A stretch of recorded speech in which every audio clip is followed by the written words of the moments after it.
Hello Internet, and welcome to my live reaction for One Piece chapter 1064. When we last left our heroes, the Luffy gang sort of continued to get acclimated to Egghead finding a clothing machine that gave them all new outfits, including Jinbei in his wonderful little Hawaiian shirt, or One Piece Hawaiian shirt. There's not really a Hawaii, but you know what I mean. Until it turned out they had to pay for everything, and so now the cops are after them. By the cops, I mean a Kuma pacifista that Luffy tries to beat up, but Bonney refuses to let him do it on account of that, being the shape of her father, revealing that to the rest of the crew. Meanwhile, Law and the gang are on the run from the Blackbeards, all of whom have new devil fruit powers. And now Blackbeard and Law are fighting for the etchings of the road poneglyphs. So that said, let's dive right on in chapter 1064, Egghead Labor Phase. And I looked this up already. Labor Phase is just not a word. Like, I type in the word Labor Phase, and it comes up with links to this chapter. So it's not really a word. But continuing the Blackbeard theme, German 66's An Emotionless Excursion, Volume 22, Blackbeard Pirates, Kuzan, and Augur. Which I think this is the first time that, the cover arc can definitively not be going on at the same time as the main story, given that Augur is there for the Blackbeard's fight against Law, right? Yeah, because he's the one with the warp fruit, right? Yeah, so that's the less important bit. The most important bit is that while we've known for a while that Kuzan was in some way tied up with Blackbeard, I believe this is the first time he's been explicitly referred to as a Blackbeard pirate. So, that's big. But it was the two of them that kidnapped Pudding. I imagine the warp fruit helped them get away real fast also. But anyway, into the plot, we pick up where we left off with Blackbeard starting his attack on Law. Zehahaha! Run all you like. There'll be no escape. And Law calls out to one of his subordinates, Hakugan, take the polar tang. Got it. Shachi, Penguin, into the sea. Sure thing. Okay, so I guess those Shachi and Penguin are just gonna swim for it? I don't know. Re-room. Amputate. And he cuts Stronger the Pegasus in half. Just not even creating a little room space, just cuts him in half. As Blackbeard notes, I didn't hear that your powers could do that. Is that an awaken technique? Take this then. And I think that's him using Whitebeard's power there. Tremor Crush! And yeah, he, from the air, slams a shockwave into the ground that brings the Heart Pirates to their knees. It's a shockwave from the Quake Man. But then we see Doc Q commenting, no, damn it, are you dead, Stronger? But Stronger responds, so I don't think Stronger's actually dead, but Doc Q still acts as if he is. Too bad, you were a good horse. Take this! And he throws a basket of exploding apples. Look out for the exploding apples! The Heart Pirates all run away. And then is this Shachi or Penguin who's into the sea? I guess I don't never pay too much attention to them. So I can't say for sure. Let me check the wiki real fast. This is Shachi, who from underwater fires this beam of energy towards Doc Q, which shocks him as he's hit. Huh? And Shachi grins. Pwah! Don't mess with folks born and raised in a frigid North Blue port. You won't get the best of us in a sea battle. We'll sink that ship of yours. So they're going straight for the ship, not just for Blackbeard. And then we see Beppo comment, Sean Bart, sniper at 3 o'clock. Protect the captain. I've got him. And we see he's behind Law, blocking any hits, as Law readies another attack. K-Room. I always forget the specifics of the different type of room attacks Law has. But Van Augur looks down at Jean Bart there. Well. Tough guard to break. Though given that he can warp to another location, I'm not sure how useful he'll be. This is Law using the same attack that helped bring down Big Mom. Shock Will. And the it looks like the blade is because so my question here is we have a panel of Blackbeard getting stabbed, but we also have a panel of him sort of like inquisitively looking at what looks like the blade, which is a little weird. No, right. I think it's the attack doesn't. It's not the stabbing that does damage; it's the electrocution. So he sees the sword in him, but it's sort of room magicked, not really actually cutting him. I think. As Blackbeard knows, what is this? And then the shock will attack starts, and he's electrocuted by it, and is knocked out. Law not like killed Blackbeard, but I think he might have just won that one. Especially Van Augur's note there of like, yeah, we're kind of down here. This is what happens when you charge in without a plan. Warp. And he warps up to Blackbeard. Shall we return to the ship, Commodore? Blackbeard wakes up, refusing to say, die here. Ha! No, you fool! Stay on the offensive! Zeh ha ha ha ha! And then, I guess, Augur warps him down to the ground to fight Law, on the ground. As the Heart Pirates react as Blackbeard! And Law questions, so all of your officers have powers now? Which we found that much out last week. Blackbeard is still breathing heavy. He's taking some serious damage here. Which means they all share the same weakness. The sea. But Blackbeard doesn't really care. But the benefits are worth the risk. That's how the devil fruits work. And then we see an explosion rock Blackbeard's ship. An attack from the water! They're trying to sink our ship! I didn't know they were good at fighting in the water. I mean, the Heart Pirates literally sail around in a submarine. They're good at fighting in the water. It's kind of their thing. And now here we have Pudding.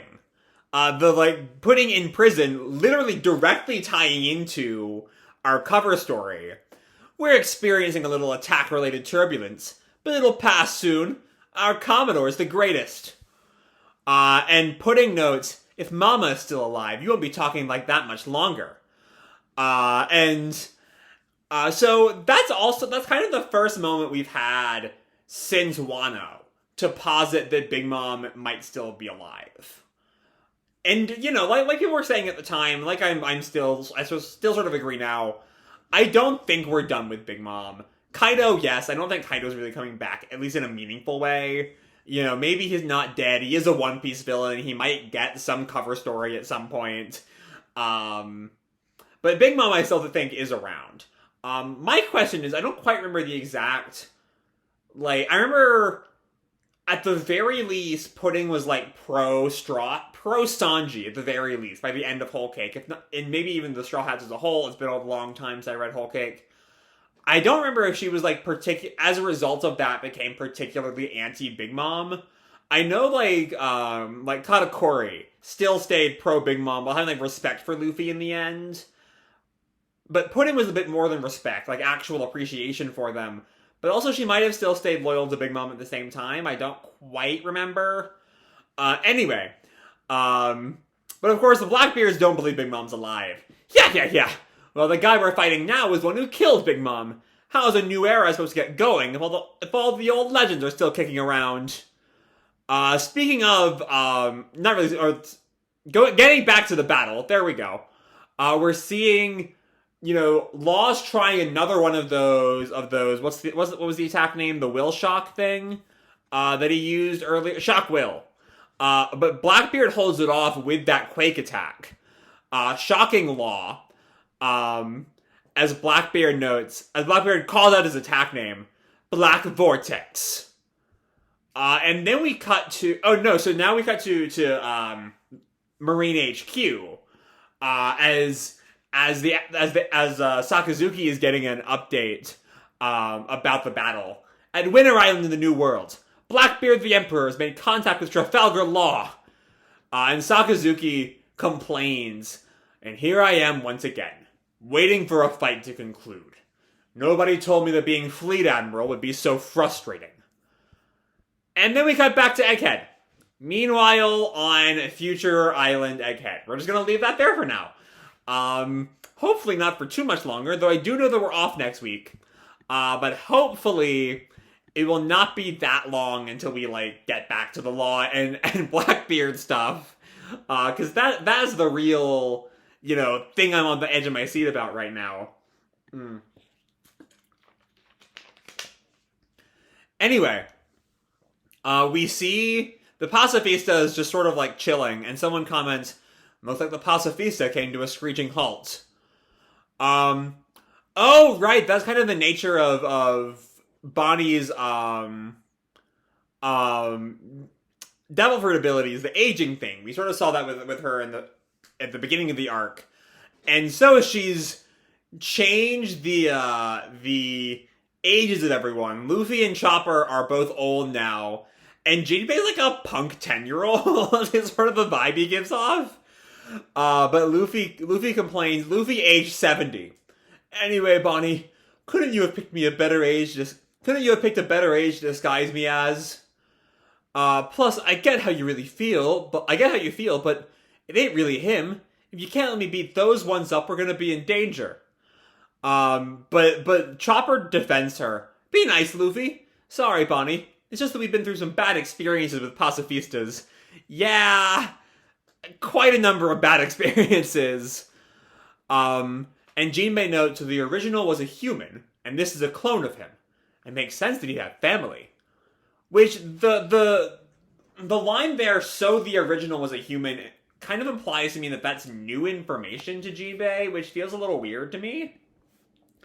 Like, they were warlords together. I feel like Jinbei would know. Maybe I'm looking too into it. Anyway, Chopper questions, can you turn me back to... But Jinbei goes on, if you don't mind me saying this, Bonney, here's what I know about Kuma. He started off as the wicked king of the Sorbet Kingdom, until the people drove him off and he became a pirate. Okay. So I don't think this is the first... I think this might be the first we've heard of Kuma as a wicked king. And given what we know about him being in the Revolutionary Army, that's a weird change, right? Like, they're all about overthrowing wicked kings. Bonney doesn't really answer that statement. Doesn't really respond, and Jinbei goes on. He was affiliated with the Revolutionary Army too, until the Navy captured him and sentenced him to life imprisonment. But Vegapunk was enamored with his muscle and latent abilities, so in exchange for taking part in body augmentation and clone development, Kuma was allowed to return to freedom as a warlord of the sea. Do I have that right? And Bonney activates this little, like, remote that might be tied to her aging devil fruit powers or something. I'm not quite sure. But she activates it. As Bonney sort of responds, the warlord and clone soldier development I can understand. But being turned into a cyborg might as well be a death sentence. I mean, not always. We know Frankie, but in Kuma's case, yeah. Who would ever make such a deal if they knew the consequences from the start? Maybe he was protecting someone. Maybe it's Bonney, maybe it's the world at large, but I feel like there is a greater reason if Bonnie's going to bring that up. And Jinbei goes on, that's true, but life in prison is a heavy sentence. How many crimes must Kuma the Tyrant have committed? Well, okay, let's take a breather there, Jinbei. Because, like, they executed Ace for, like, very little. Like, just for being, like, the son of Roger and, like, working with Whitebeard. No, I forget, did they know Ace was the son of Roger when they were gonna execute him? I'm not sure if they did or not. So, like, it doesn't take a lot to get life in prison. But Bonney, having activated what actually seems to be like a lightsaber, like, whacks it at Jinbei. My father was not a tyrant. He hated the world government. He would never work for them. They experimented on him by force. Which, okay. So, it still is, like, an interesting... I don't know. The idea of Kuma as a former tyrant king, which I'm pretty sure, about 99% sure is new information, is interesting. Because it doesn't really... Because, like, as Bonney kind of points out, it doesn't really gel with anything we know about him. I don't know. That's one of those things sort of keep in mind as this arc brings Kuma into focus. But Luffy's focused on the tech here. Was that a laser beam saber? That's awesome! But Bonney comments, this is a scrap heap. So it's full of the remains of Vegapunk's inventions. We could use these. But, Bonney gets back to the point. My point is, it's murder in the name of science. My father told me that he was from a special people. Okay. But so what? That doesn't give them the right to force experiments on him. It doesn't give them the right to kill him. So, what race of special people is that? Because he's not a Lunarian. We know what Lunarians look like. He's not one of the Moon Aliens, because we know what the Moon Aliens look like from the Enel story. I don't know. Is there another... we just learned about Lunarians and their sort of special qualities. Are we getting another, super ultra magic race in One Piece right now? But Luffy Luffy jumps right in. Yeah, you tell him. But Chopper focuses on the part I'm focused on. Special people. But then we leave that bit behind and focus on Team Sunny, who are still out at sea. But being taken to Egghead by Lilith in the little, mech she has. Whoa! We're flying! The robot is flying through the sky! And Lilith tells them, we see, the Sunny is literally in its hand. I love, the size there is so cool. The Vega Force 01 here uses its jet boosters on the back of repulsion and floats using anti-gravity. Anti-gravity? That sounds like a Frankie line. Frankie's the one to be focused on that one. It's only possible because of the island's air conditioning. But one day, it'll be a reality all over the world. And as the gang flies over Egghead, Usopp points down, hey, there's a giant monster down there. What's the deal with this futuristic city? And Lilith just tells him, that's correct. This is the island where we build the future. Future Island Egghead. Atop the clouds is the Leba phase, where the research happens. Below is the Fabria phase, the factory level. The workers and researchers live there. Seems like your captain is causing a fuss down below. Well, at least he's alright. And so we get a bit more of a larger view of Egghead here. The two layers it has. The actual egg that contains the Leba phase. Or maybe it's meant to be lab and I don't know, fabricating on the factory level. I'm not sure, but I feel like there is a bit of a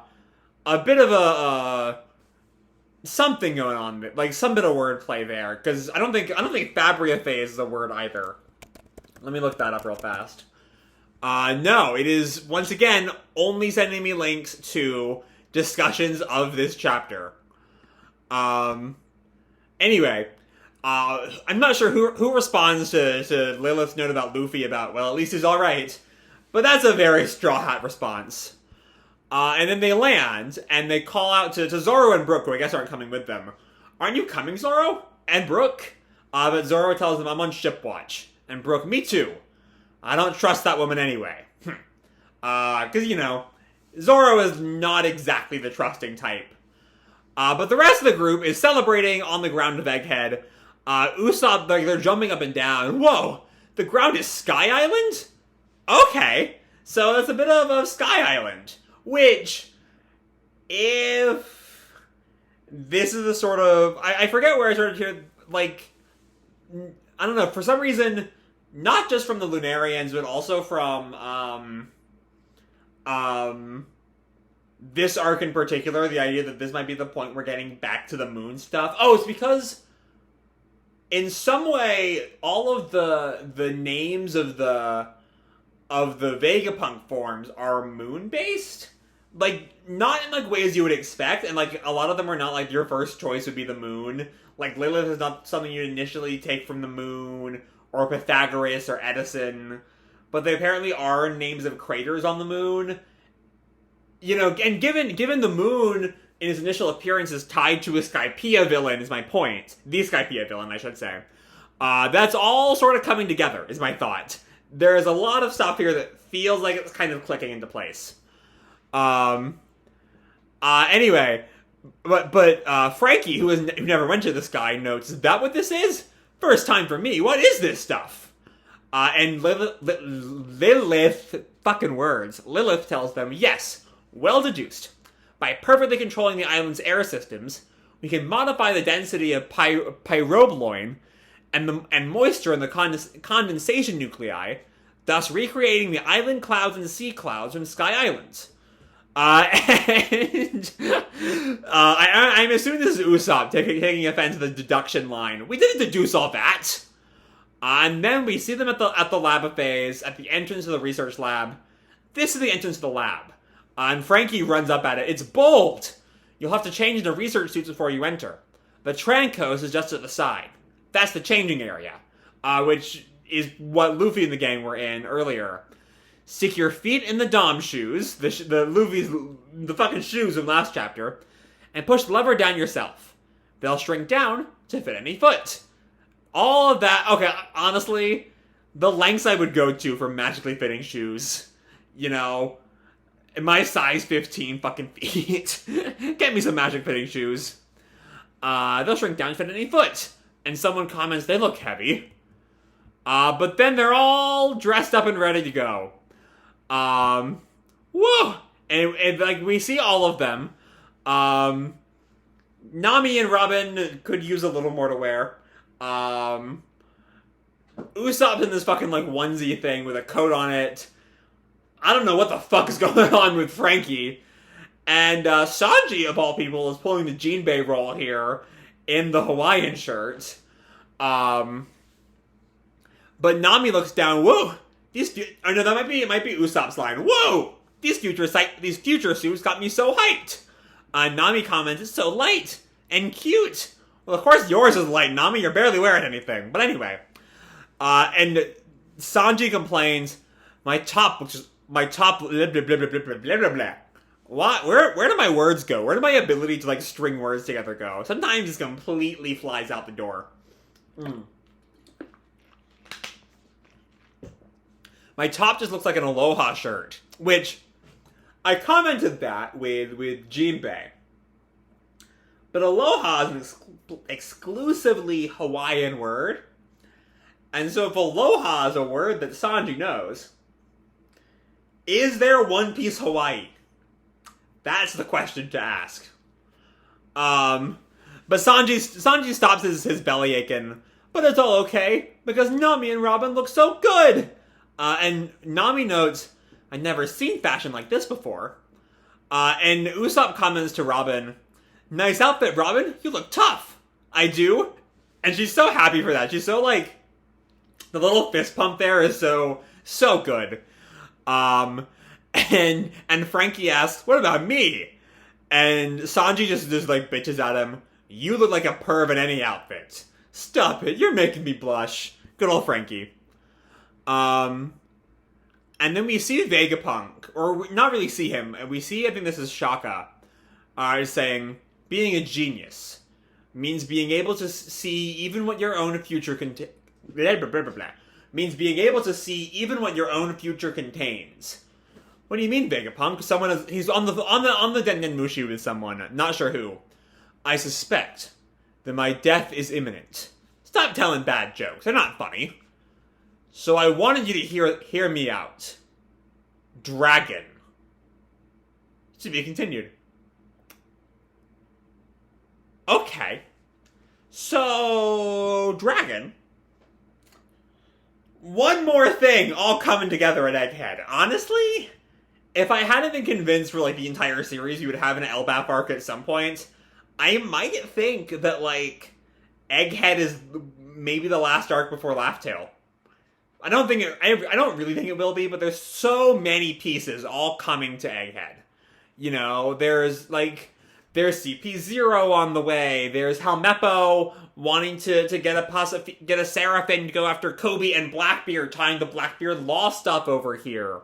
And that brings in Pudding and the Big Moms. There's Dragon over here. Like, there's a lot of pieces all coming together on Egghead, and while it's not numerically as the amount of pieces that were converging on Wano before Wano's big war, it's a lot more, like, ore plot relevant things. Like, the Akazaya, as great as they were weren't really relevant to the major overarching plot of One Piece, in the way that the revolutionaries are, in the way that CP0 is, in the way that Vegapunk is, in the way that Blackbeard is, that Law is. Well, Law was there in 102, but you get my point. Like, this is feeling like it's building towards, like, a climax, and, like, I know it's the final saga, that's sort of what is going on here, but it really does feel like all of these pieces that have been put to the side for, like, a decade while we dealt with Kaido are now being kicked into high gear, you know? Lots of dragon stuff, lots, in the past, like, 10 chapters, 10 chapters as we really started the whole, checking in on other parts of the world. We've gotten, you know, a bunch of dragon, a bunch of, not that much CP0, but they're still on the way. The Pacifista, Blackbeard, all of, like, the big players in One Piece's lore are kind of converging on Egghead in a way that feels climactic.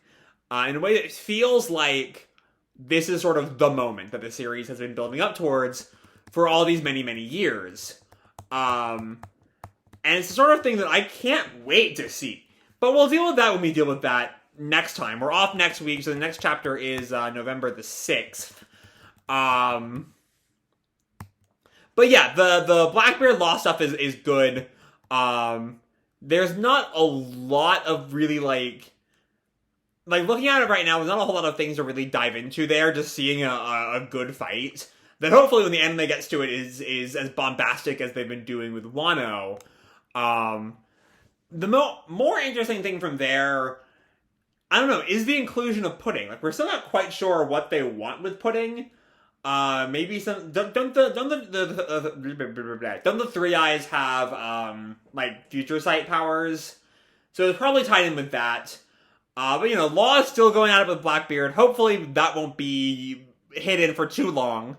Just so I know that Law's okay, because I love my boy. I love my man. And then we get a bit more about Kuma. Because, you know, Kuma's a major player in this arc, and so we need a bit of context as to what exactly is going on with Kuma. A bit about who he was before he became a revolutionary. Even if, you know, the official story that Jinbei tells doesn't quite make a lot of sense. I don't know why an evil king would either join the revolutionaries or be allowed to join the revolutionaries. And Bonney's comment about him hating the world government also, like, makes a lot of sense given what we've seen of him. And raises those important questions for this arc of, why did Kuma allow this to happen? What exactly was he doing? Or was that just, because I feel like my assumption was that something to do with watching over the Sunny, right? Wasn't that part of it? Or at least the assumption a part of it was that he was watching over the Sunny, and so he, like to protect whatever he sees in Luffy, or either as, you know, if he knew about Nika somehow, or if he, as a potential, you know, Will of D holder, or not a potential, but a Will of D holder, or the Son of Dragon, or whatever reason, something like that, I think was important to his decision to sort of watch over the Sunny those 2 years. And, you know, that was, and I think, and that, I kind of hope that is the reason. It's, you know, we might already know that, but it gives a nice tension to the Bonney Straw Hat dynamic. If, like, the reason her father is a dead machine is because of the people she's working with. But, like, not because they force him to do it, but because of his desire to protect them. How does that fuck with Bonney? So we'll see if I'm right. People in the comments might already know if I'm right, because I don't remember everything that happens in One Piece, because there's a lot of fucking One Piece in the world. And then there's not too much to really go into in, with Team Sunny. They just get their new outfits. The bit with, like, I don't know, I talked a good deal about just, like, the climacticness of Dragon being involved in Egghead, but also, like, the way he talks with Vegapunk. The way he talks with this, like, world government-affiliated scientist is so interesting. For Dragon, like, the stop-telling back, like, he's both concerned and also kind of, like, there's like a friendship between them, which I'm very interested in. So, I mean, Dragon's coming. We know Dragon's on his way. And I'm very excited to see what the hell comes from that. So, it's another one of these like early arcs sort of setting up what is going on here. Gets everyone into place on Egg, or gets all the Straw Hats on Egghead. Sets up some more dynamics about Kuma and potentially the Bonney Straw Hat dynamic. Vegapunk and Dragon, the Law, Blackbeard fight. It's just a bunch of really good stuff, all sort of circling around. As pieces get like closer and closer to being in play, to really kickstarting the action of Egghead. It's the sort of slow, steady work that One Piece has made its bread and butter in the early parts of its arcs, post time skip, and it still works as well now as it always has. So with that said, I'm going to leave this video off here. Hope you all enjoyed the chapter and the video itself. If you did, feel free to drop me a like or subscribe, or, do whatever makes you happy, And as always, your life is your own, okay? Bye!